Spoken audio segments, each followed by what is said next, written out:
My name is Harrison. I'm 54 years old, and I always believed that respect was earned through hard work and silence. But 6 months ago, my mother-in-law looked me straight in the eyes in my own living room, with a snake-like smile, and told me to pack my things because that house no longer belonged to me. In that moment, as I watched my wife lower her gaze in complicit silence, I understood that family isn't always blood. Sometimes, it's just a group of vultures waiting for you to let your guard down so they can devour you alive. They tried to throw me out onto the street with nothing after 20 years of building a life, brick by brick. They thought that because I was a quiet man, I was a weak man. What a costly mistake they made. She wanted my house, she wanted my money, and she wanted to see me humiliated, begging for a place to sleep. But what that woman didn't know is that I had already anticipated her move months before she even dared to make her first play.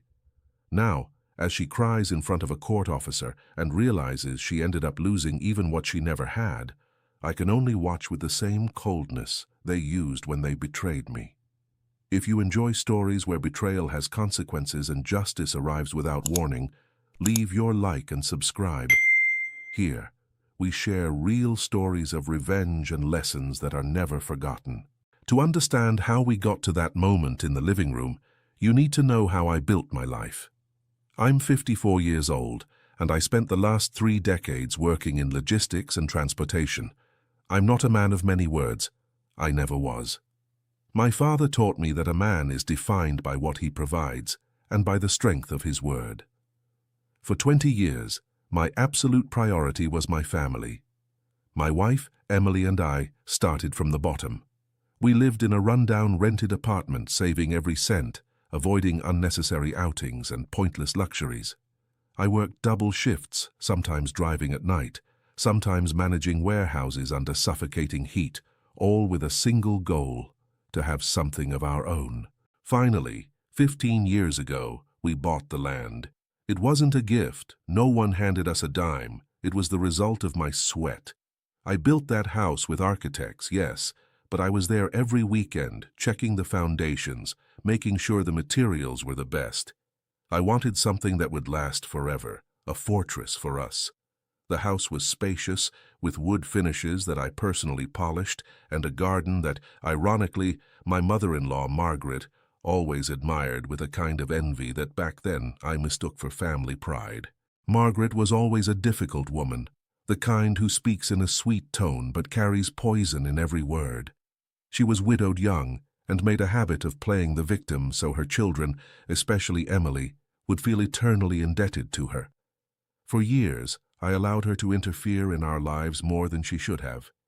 She came over for dinner 4 times a week, gave opinions on how we should spend our money, and always made passive-aggressive remarks about how lucky Emily was to have such a big house while she lived in a small, neglected apartment. I stayed silent, out of respect for my wife, to keep the peace. I told myself she was an older woman, that she wasn't worth the conflict. But the balance started to break when Margaret sold her property. Supposedly, the money was for her retirement, but in less than a year, she spent it all on trips and luxuries she couldn't afford. Suddenly, she found herself with no savings and a sense of entitlement over what was ours. Emily, driven by the guilt her mother knew how to inject with surgical precision, asked me to let her move into our guest room for a short time. That was my first mistake, accepting that short time. At first, Margaret behaved like the perfect guest, but little by little, she began to take over the space. She rearranged furniture without asking me, criticized my presence in my own home, and started planting ideas in Emily's head. I would come home from work exhausted, looking for refuge, and what I found instead was constant tension. I could hear their whispers in the kitchen. "He doesn't value you. This house is too much for a man that cold. You deserve security, Emily, and he only thinks about his business." What they didn't know is that because of my profession, I've learned to read people's moves before they act. In logistics, if you don't anticipate a delay or a theft, you lose everything. I began to notice documents missing from my private office. Folders with property deeds, tax receipts, insurance contracts. The keys to my office had been moved, My instinct, that instinct that never fails me, lit up like a red alarm in the middle of the night. My relationship with Emily turned into a desert. She no longer looked me in the eyes. She spent the entire day locked away with her mother, planning something I was already starting to suspect. Margaret didn't just want a roof over her head, she wanted total control. She wanted to eliminate the piece that stood in her way on the chessboard, me. She saw my house not as her daughter's home, but as her retirement fund, her war trophy. I would sit down for dinner, and the silence was so thick you could cut it with a knife. I watched the way they communicated with their eyes. Subtle gestures, complicit smiles whenever I mentioned any future project. They treated me like an annoying tenant who would soon be evicted. I could feel the betrayal cooking slowly in my own kitchen, with ingredients I had paid for myself. Despite the anger that was beginning to grow in my chest, I remained cold. I didn't yell. I didn't confront them. A smart man doesn't show his cards when he knows the opponent is cheating. He waits until the other bets everything to take every last piece from them. I knew Margaret was manipulating the legal terms, looking for some flaw in the property, or convincing Emily to start a destructive divorce process where the house would end up under her total control through a usufruct clause for the mother. I was living with the enemy under my own roof, paying for their meals and their comforts, while they sharpened the knife to deliver the final blow. My home, the one I built with so much sacrifice, had become a silent battlefield where I was the only one who hadn't fired yet. But I was ready. I was more than ready. The storm broke on a Tuesday afternoon. I remember the air felt heavy, charged with an electricity that makes the hair on the back of your neck stand up. I walked into my house after an exhausting day, and the first thing I noticed was the silence. It wasn't a peaceful silence, it was the silence of an ambush. At the dining table, Margaret was sitting with a rigid posture, almost regal, flanked by Emily, who avoided looking at me at all costs. On the tablecloth I had bought myself, there was a sepia-colored envelope, thick and threatening. Margaret spoke first. There was no hello, no how was your day, just a declaration of war in that syrupy, falsely polite voice I had always despised. She told me that Emily had decided our marriage had no future, and that for the well-being of the family and her mother's emotional health, I was to leave the property within 48 hours. She pulled out a legal document, a supposed preventive restraining order alleging psychological abuse, and a divorce filing that demanded the house be granted to Emily with a permanent residence clause for Margaret. I stood there, my keys still in my hand, feeling my blood turn cold. I looked at Emily, searching for a trace of the woman I had spent 20 years with, but all I saw was a manipulated shadow, a puppet controlled by her mother's strings. Margaret was smiling, a twisted grin of victory she couldn't hide. She explained with a level of cynicism that made my stomach turn that she had already changed the locks on the back door, and that if I tried to resist, she would call the police to enforce the restraining order she had ready, based on false accusations of abuse. "Harrison, be a gentleman and leave quietly," she said, pouring herself a cup of tea into my favorite china set. "This house is too big for a man alone, and Emily needs stability. Tomorrow a truck will come for your personal belongings. The rest, well, the rest is part of the compensation for the years of unhappiness my daughter endured." I felt a sharp stab of anger in my chest, but I didn't explode. A man my age knows that fire is extinguished with intelligence, not with more fire. I watched them there, celebrating their victory too soon, dividing up my furniture, my memories, the work of a lifetime, as if I were already dead. Emily remained silent, nodding to every poisonous word her mother spoke. The betrayal wasn't just the paper on the table. It was the fact that they had planned all of this for months under my own roof, eating my food, using my electricity, laughing behind my back while I worked to provide for them. Margaret stood up and walked toward me. I could smell her cheap perfume and that stale satisfaction. She placed a hand on my shoulder, a gesture meant to seem comforting, but that felt like the final stab of humiliation. "Don't make this difficult, dear. You have money, you can stay in a hotel. We'll take good care of this place." At that moment, Emily finally spoke, her voice mechanical. "It's what's best for everyone, Harrison. Mom is right. You've always been too cold. We need space. That, "we need space," was the sound of a door closing forever inside my chest. I didn't say a word. I turned around, picked up my briefcase, and walked out through the front door. I heard the lock click behind me, that metallic sound that meant they had, technically, thrown me out of my own fortress. I stood on the sidewalk for a moment, looking up at the second-floor window. I saw Margaret's silhouette pulling down the blinds, erasing me from her new reality. I got into my car and stayed there in the dark, my hands gripping the steering wheel until my knuckles turned white. They had taken my home, my reputation, and my peace in less than 10 minutes. They treated me like something disposable. They thought I would spend that night in some cheap motel, defeated and humiliated. What they didn't know was that earlier that same afternoon, before I even got home, I had already stopped by the office of an old contact at the property registry. The eviction was real, physical, and painful. The night's cold seeped into my bones, but the cold I felt inside was far more useful. As I drove away from what used to be my life, I began running the numbers in my head. Margaret believed family law would protect her. She believed the house was in Emily's name, or that it was a simple marital asset. But in my years in logistics, I learned that ownership is a labyrinth, and I was the only one who had the complete map. The betrayal was done, but the price of that house had just risen to a level neither of them could ever afford. That night, I didn't sleep in a hotel. I parked in front of a dark park and let the silence dictate my next moves. A man my age doesn't have time for regret. Time is the most expensive resource, and I wasn't going to waste a single second on self-pity.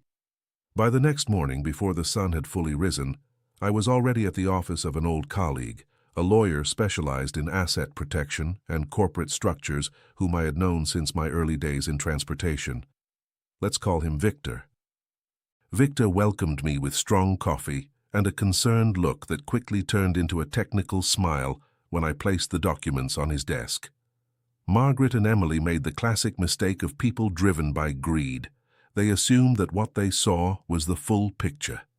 They believed the house was a direct marital asset, a simple family property that a judge would divide in favor of the victim after a well-orchestrated divorce. What they never knew, because I always kept my business dealings under absolute discretion, is that the house was not technically mine, nor Emily's.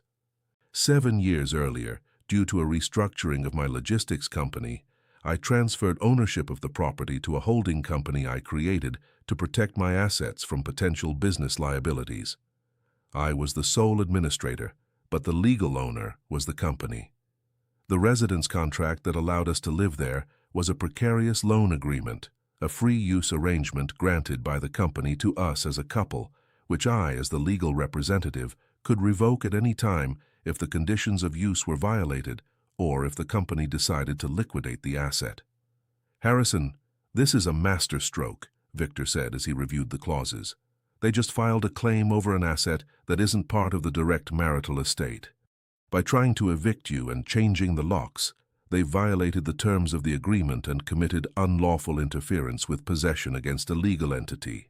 A glacial calm ran down my spine. I didn't need to yell at them or beg. My plan wasn't about recovering Emily's love. That was dead and buried under the weight of her betrayal. It was about asset justice. Over the next 2 weeks, while they walked through my garden and Margaret was probably already planning which room would become her new dressing room, I was moving through the shadows of notary offices. I didn't just revoke their right to occupy the house through the company. I went further. I investigated the accounts Emily and I shared. She had withdrawn a considerable amount to pay for her mother's lawyer and her personal expenses, believing it was her half. However, a large portion of that money came from company dividends that had not yet been declared as personal income. Technically, she was disposing of third-party funds without authorization. Every move I made was calculated, like a chess game where I could already see checkmate 10 moves ahead. While they were enjoying dinners in my dining room, I was purchasing a small office in an industrial area, a minimalist space where I set up my operations center.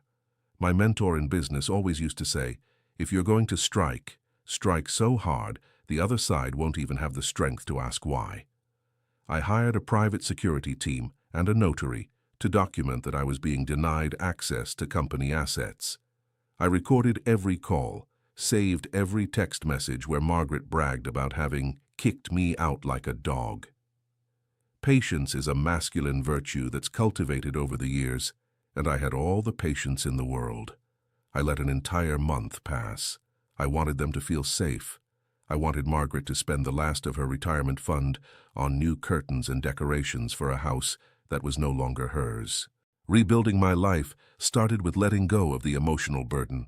I no longer saw Emily as my wife, but as a partner who had breached the most important contract.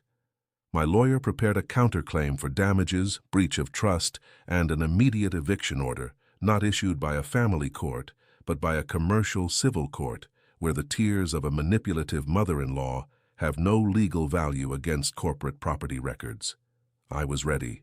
I had the documents, I had the law on my side, and above all, I had the coldness required to execute the order without hesitation. The counterattack was prepared. All that was left was to choose the exact moment for the impact to be devastating. The moment of truth came on a Monday morning, just as the sun began to warm the asphalt. I didn't send warnings. There were no prior calls. I showed up at the door of my own house accompanied by Victor, a court officer, 2 police officers, and a team of professional locksmiths. My heart was beating with a calm, almost mechanical rhythm. I stepped out of the car, adjusting my jacket, feeling the weight of the legal documents in my hand as if they were a loaded weapon. I rang the doorbell 3 times. Through the glass, I saw Margaret's silhouette. She walked with that air of superiority, wrapped in a silk robe I had once given Emily. When she opened the door and saw the group, her expression shifted from annoyance to a lifeless pale in a matter of seconds. She tried to shut it, but the police officer firmly placed his foot in the way.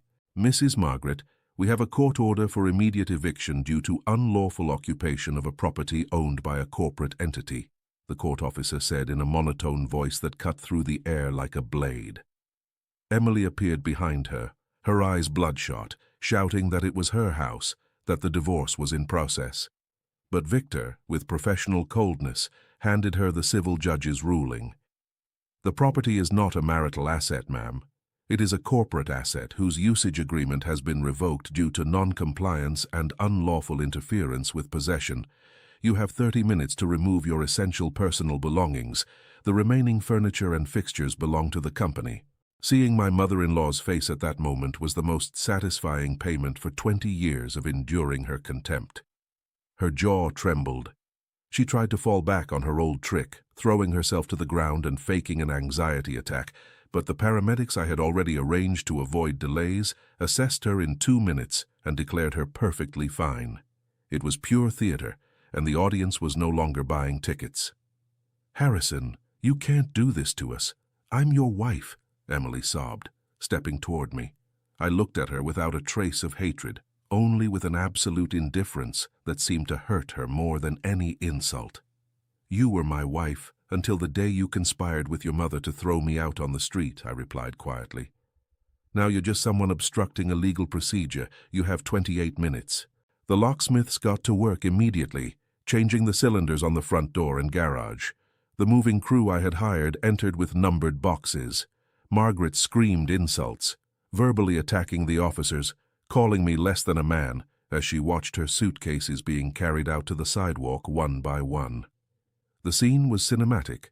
The woman who intended to be the owner of my personal empire was now standing outside in slippers, watching the world she tried to steal from someone else collapse before her eyes. The most ironic moment came when Margaret tried to take one of the hallway paintings, a valuable piece I had bought at an auction. The officer took it from her hands. "That's company inventory, ma'am. Let it go." Watching her humiliated, treated like a common offender by the very authority she planned to use against me, was a lesson in poetic justice. When the time ran out, I removed them from the property. Emily cried silently, carrying a bag with the little she managed to salvage. Margaret, on the other hand, kept spitting venom, promising she would ruin me in court.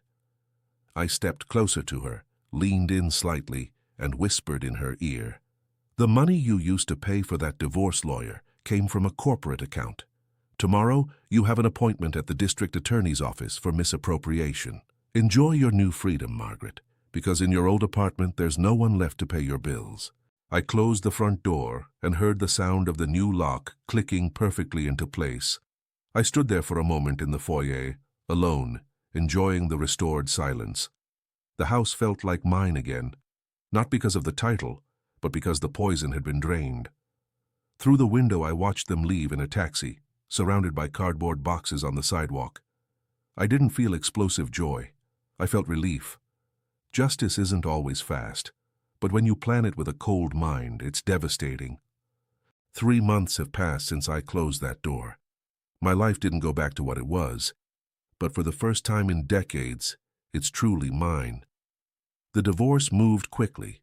Without the house as a trophy to negotiate, Emily lost all her leverage. She ended up living in her mother's small apartment, the same place she once wanted to escape, and now her only reality. I was told that Margaret spends her days calling lawyers who no longer want to take her calls, consumed by a bitterness that finally ended up devouring her. There was no grand celebration after the victory, no movie-like reconciliation, just silence, and the satisfaction of knowing that my assets, the work of my hands, remain untouched. Some people ask me if I don't feel lonely in such a large house. I tell them I prefer the echo of my own footsteps to the whispers of those who were planning my downfall while I slept. Loneliness is a very small price to pay for freedom. I put the house up for sale. It no longer represents a home, but a lesson learned. I'll move somewhere more functional, more aligned with the man I am now, someone who no longer trusts blindly, someone who understands that loyalty is an asset that must be audited every single day. My logistics company has grown. When you remove distractions and emotional drama, success flows with astonishing clarity. Sometimes at night, I pour myself a drink and think about what would have happened if I had given up. If I had accepted that eviction with my head down, I'd probably be begging for justice in slow courts while they enjoyed my garden. But life doesn't belong to those who are right. It belongs to those who have the determination to defend what's theirs.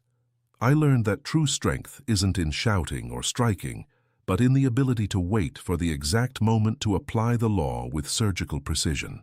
Sometimes the best revenge isn't revenge at all. It's watching life collect its debts.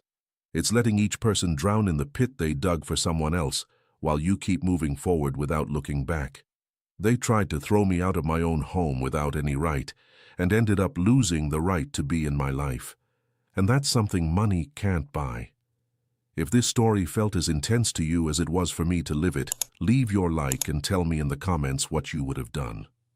Would you have had the patience to wait, or would you have reacted in the moment? And if you're not subscribed yet, turn on the notification bell so you don't miss the next stories.